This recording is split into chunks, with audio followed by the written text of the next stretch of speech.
Okay, I'm Jordan Stansell. My name's on the little paper, so you'll know how to spell it. I am a coach at Klondike. I coach basketball and track, and I'm an assistant for volleyball. I do all my work online, and it's like 2 hours from here, so I came one time before, and now I'm here for this. I played basketball at McMurray in college. I grew up in Snyder, so kind of basketball is my thing. I'm learning everything else, but same as Reggie, I'm doing my presentation over ACL injuries, and mine is more over the prevention technique of neuromuscular training. This was important to me. I've had 3 knee surgeries throughout high school and college. Being a coach now, coaching basketball, it is more prevalent in girls sports and in basketball. So if I can figure out a way to help my athletes not have to go through that, I will do it. So this was interesting to me and why I think it will be important. Starting off, the risk of ACL injuries. The ACL is the ligament. I did not know that moved. That's awesome. And there was a picture whenever I put it in there. Anyway, the ACL is a screen line, and it keeps your knee from twisting and keeps your tibia from going too far forward into the femur. So it restricts the movement that would extend it or over-rotate it. It occurs mainly in non-contact situations. I know most people think you got to get hit hard on your knee to tear your ACL or tear any ligaments, and that's not the case with the ACL. Most injuries occur once they look back on them whenever the knee is in full extension. So being able to strengthen everything around the ACL will keep that from happening. Why am I focusing just on females? Why girls? They are more apt for this to happen to them. They have a 4 to 6 times greater chance of this happening. And the reasons are their limited use of their hamstrings. They really use their quads. They don't really use their hamstrings, and that puts stress on that ACL that isn't needed. One leg is typically stronger, and if they will get balance and use both legs, that can limit the injury, and they have less core strength and flexibility. So as opposed to the male counterparts, they don't have that flexibility that they do, so this neuromuscular training will benefit them. And then since they don't have that strength in their hamstrings, since they don't have all of that, they rely on bones and ligaments as opposed to their muscles, which hinders them in their movements, which cause ACL injuries. So what is neuromuscular training? As Reggie talked about, the valgus, the knee valgus, is whenever the injury will occur. It's whenever your knees go inward.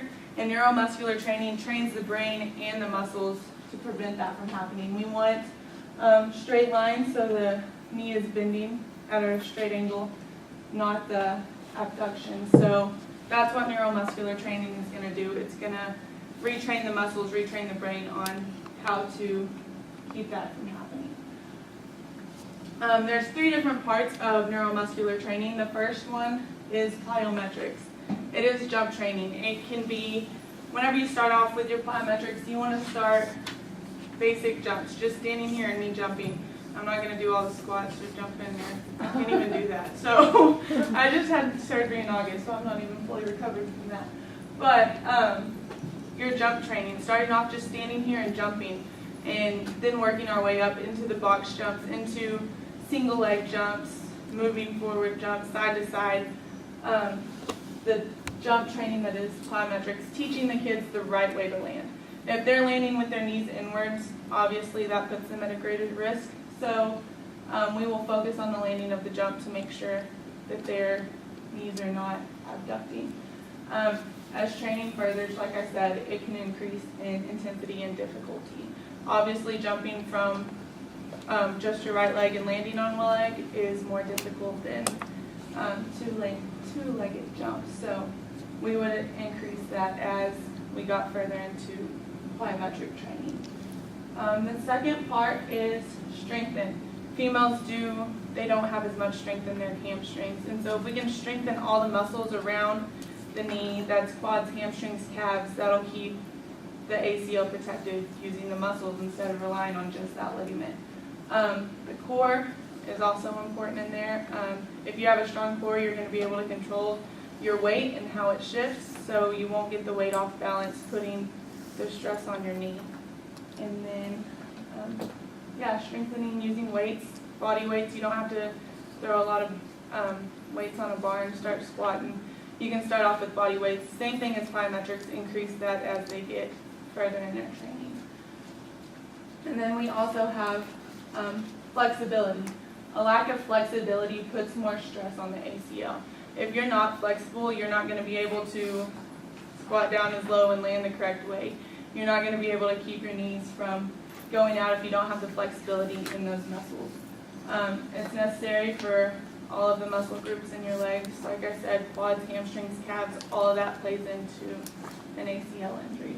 And it can be done in a short amount of time daily. I know you read some things, and even if you're not athletic or not an athlete, stretching can definitely benefit you.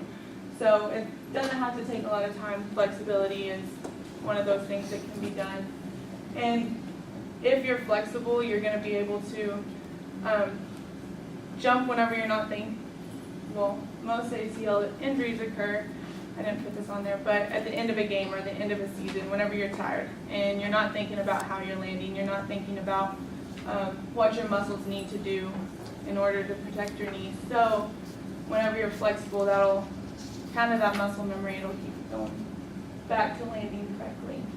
And then neuromuscular training program. Like Reggie said, feedback is important. It's not going to do me any good if I let my athletes go out there and just jump around and they don't know what they're looking for or why they're doing it. Feedback is important. Feedback can be keep your weight back on your heels, make sure your knees don't go inwards, just little things to keep them thinking about why they're doing these actions. So minimum, all the research, a minimum of 6 to 8 weeks to see the results, and 1 to 2 times per week during preseason. This isn't going to help when we're in the middle of the season. We're working hard on everything else. If we'll do this in the preseason, so once we're doing the drills, once we're working on plays, shooting, all of that stuff, this is muscle memory and they're not having to think about it. So doing it before our season starts, and then of course during the season we're going to maintain. It won't take as much time once they figure out the right techniques of jumping and strengthening those muscles and then their flexibility. It's shown to decrease ACL injuries when implemented by a trained professional. Trained professionals, I can be a trained professional. There's plenty of things out there. I don't mean you have to go to a class and figure out what neuromuscular training is. Just as long as you know what you're looking for. Through all this research, there's tons of programs out there that you can buy and kind of videos that the girls can watch that will help them. So they need that feedback from someone that knows what they're looking for in order to help them. And it's not, I know 1 to 2 times per week, that might seem like a lot when you have a lot to cover, but I would much rather spend 30 minutes Tuesdays and Thursdays twice a week and prevent ACL injuries than have one of my athletes having to sit out for 6 months to a year or for the rest of their life due to an injury.